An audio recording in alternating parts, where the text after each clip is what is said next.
Hi friends, நம்ம இப்போ இந்த வீடியோவில் என்ன பார்க்க போகிறோம்னு கேட்டிங்கன்னா, காளான் கிரேவி எப்படி செய்யறதுன்னு தான் பார்க்க போகிறோம்.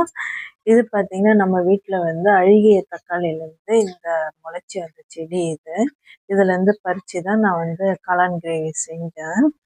இது மாதிரி கார்டனிங்காக நம்ம வீட்டிலே செய்யும்போது நமக்கு வந்து மன நிறைவாக இருக்கும்.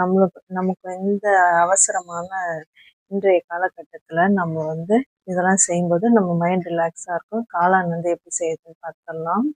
காளான் வந்து நிறைய வந்து இந்த ஃபங்கஸ் பாக்டீரியாலாம் மேலே கருப்பாக இருக்கும். அதெல்லாம் க்ளீன் பண்ணுறதுக்காக ஒரு 10 மினிட்ஸ் வந்து மஞ்சத்தூளும் உப்பு போட்டு வச்சுட்டேன்.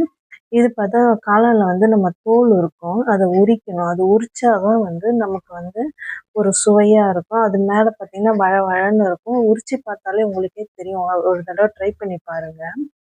உரிச்சு வச்சுட்டு நமக்கு தேவையானதெல்லாம் ரெடி பண்ணிக்கலாம். அதில் வந்து நம்ம ஒரு பாக்ஸில் வந்து மொத்தமாக வந்து பட்டன் காளான் தான் இது. 7 காளான் 8 காளான் இருக்கும். இது மாதிரி பீஸாக போடும்போது தான் நமக்கு வந்து நல்லாயிருக்கும். ஏன்னா எல்லாருக்கும் கிடைக்கணுன்றதுனால நான் வந்து கொஞ்சம் பெருசாக கட் பண்ணியிருக்கேன். ஒரு ஃபேமிலி மெம்பர்ஸு சாப்பிட்லாம். அதுக்கப்புறம் பார்த்தீங்கன்னா நம்ம தாளிப்பு தான் பண்ணியிருக்கிறோம். இதில் வந்து பட்டை கிராம்பு தான் நான் வீட்டிலே ரெடி பண்ண பட்டை கிராம்பு. அது ரெடி பண்ணது வந்து நம்ம வந்து பார்த்தீங்கன்னா வந்து இந்த நான் பன்னீர் ரோஸ் வந்து நம்ம வீட்டில் பூத்திருந்தது. அந்த பூவெல்லாம் பறித்து நான் காய வச்சு ப்ரிசர்வேட்டிவ் பண்ணி நான் வந்து ஏற்கனவே எடுத்து வச்சுருந்தேன். அந்த வீடியோலாம் வந்து நம்ம இனிமேல் போடலாம். அதுக்கப்புறம் பார்த்தீங்கன்னா அந்த போட்டுட்டு பட்டை கிராம்பு போட்டுட்டு அடுத்தது நம்ம தாளிப்பு வெங்காயம் தக்காளி எல்லாமே வந்து ஆட் பண்ண போகிறோம். இந்த காளானில் பார்த்தீங்கன்னா லோ கலோரி ஃபேட்டு குறைவாக இருக்குது. அப்புறம் வந்து கொழுப்புலாம் வந்து இதில் இல்லை. அப்புறம் இந்த கேன்சர் பேஷண்ட்டு, ஹார்ட் டிசீஸ் உள்ளவங்க, அப்புறம் டயாபெட்டிக் பேஷண்ட்டு எல்லாருமே வந்து இதை சாப்பிட்லாம். அது ஒன்றும் பயப்பட வேண்டியதில்லை. நான்வெஜ்ஜெலாம் வந்து நிறைய பேர் வந்து சாப்பிட மாட்டாங்க, விரும்ப மாட்டாங்க. அவங்களாம் வந்து இந்த காளான் வந்து செஞ்சு சாப்பிட்லாம். அதுக்கு ஈக்குவலான ப்ரோட்டீன்ஸ் எல்லாமே நமக்கு வந்து இந்த காளான்லேயே வந்து நமக்கு கிடைக்கிது. சாப்பிட்டு பார்த்துட்டு எப்படி இருக்குன்னு சொல்லுங்கள். இந்த வீடியோ பிடிச்சிருந்தா லைக் பண்ணுங்கள், ஷேர் பண்ணுங்கள், கமெண்ட் பண்ணுங்கள், சப்ஸ்கிரைப் பண்ணுங்கள். அதுக்கப்புறம் பார்த்திங்கன்னா இந்த காளான் சாப்பிட்றதுனால பார்த்திங்கன்னா நமக்கு வந்து ஒரு இளமையான தோற்றமும் நமக்கு கிடைக்கும். அதோட ஆன்டி ஆக்சிடென்ட்டு அது வந்து இதில் இருக்குது, அதிகமாகவே இருக்குது. இந்த பச்சை பட்டாணிலாம் வந்து ஆட் பண்ணும்போது இப்போ சீசன் வந்து நமக்கு இருக்குது. அதிகமாக இப்போ சீப் ரேட்டில் கிடைக்குது. அதனால் நம்ம சீப்பாக கிடைக்கும்போது சீசனபிள் ஃபுட்டை வந்து நம்ம வந்து அதிகமாக சேர்த்துக்கலாம். அப்பப்போ என்ன சீசனில் என்னென்ன ஃபுட்டு கிடைக்குதோ அப்பப்போ நம்ம வந்து அதை வாங்கி சாப்பிட்டுக்கலாம். இது வந்து இஞ்சி பூண்டு பேஸ்ட்டுன்னு ஆட் பண்ணியிருக்கிறேன்.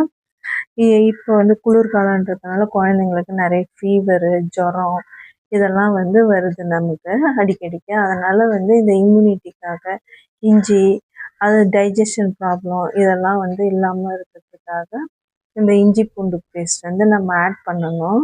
ஆட் பண்ணால் தான் உடம்புக்கு வந்து ரொம்ப நல்லது.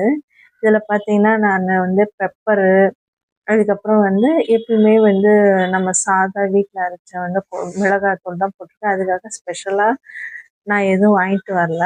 அதாவது தேவைக்கேற்ப உப்பு, அப்புறம் பெப்பரு, அப்புறம் மஞ்சத்தூள், அப்புறம் தனியாத்தூள் இதெல்லாம் வந்து நம்ம எப்பயும் சேர்க்கறது, குழம்புக்கு சேர்க்கறது தான் சேர்த்துருக்கேன். அடிஷ்னலாக நான் எதுவும் செய்யலை. என் குழந்தைங்களுக்கு வந்து வீட்டில் செஞ்சு கொடுத்தா தான் நல்லாயிருக்குன்னு சொல்லுவாங்க. அதனால் நான் வீட்டில் எப்பயும் போல் இது மாதிரி செய்யும்போது குழந்தைக்கு ரொம்ப பிடிக்கும். இதை வந்து பார்த்திங்கன்னா நீங்கள் வந்து சாதத்தில் போட்டு சாப்பிட்லாம், சப்பாத்திக்கு தொட்டுக்கலாம், தோசைக்கு தொட்டுக்கலாம், இட்லிக்கு தொட்டுக்கலாம். இது மாதிரி எல்லாத்துக்குமே இது வந்து சுவையாக இருக்கும். நம்ம வந்து பார்த்திங்கன்னா இதில் வந்து தண்ணி ஊற்ற வேண்டிய அவசியம் இல்லை. தண்ணி ஊற்றாத நம்ம அப்படியே வதக்கும் போதே வந்து லைட்டாக நமக்கு தண்ணி விடும். அதுவாக வந்து லைட்டாக தண்ணி விடும். அதுவே விடுறதே வந்து நமக்கு போதுமானது. அதிலே வந்து வெந்துடும் காளான்.